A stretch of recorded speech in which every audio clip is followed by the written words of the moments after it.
शरारती नो क्या हैं? अलिफ, दाल, डाल, जाल यानी दाल का खानदान, रे, रे, जे, ये यानी रे का खानदान और वाव। इन हरूफ को शरारती नो कहा जाता है। इन हरूफ को शरारती नो क्यों कहा जाता है?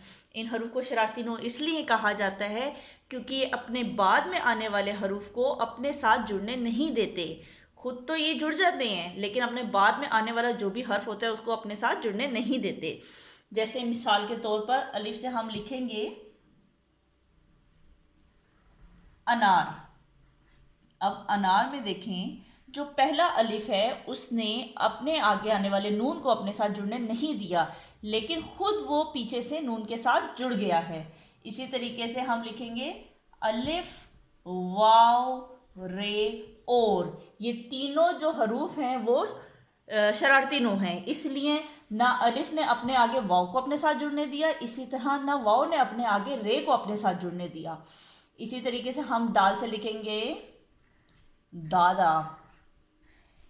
ये भी जो है वो शरारती नो है, दाल भी शरारती नो है और अलिफ भी शरारती नो है, इसलिए ये चारों हरूफ जो है एक दूसरे के साथ नहीं जुड़े। इसी तरीके से डाल से करेंगे डाला, जाल से हो गया जायका। अब आप देखें आगे वाले हरूफ के साथ ये नहीं जुड़े। इसी तरह रे से ले लेंगे रेल, रे से करेंगे पहाड़,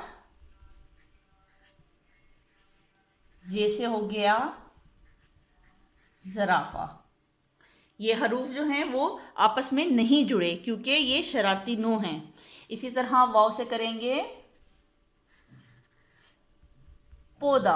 अब देखें पे जो है वो वाव के साथ जुड़ गया है, लेकिन वाव जो है वो दाल के साथ नहीं जुड़ा।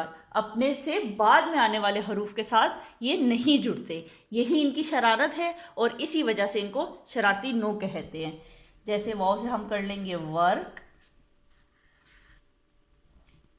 या कोट। कोट में भी देख लें वाव जो है काफ के साथ जुड़ गया है, लेकिन आगे आया जो टे है उसके साथ ये नहीं जुड़ा। ये है शरारती नो।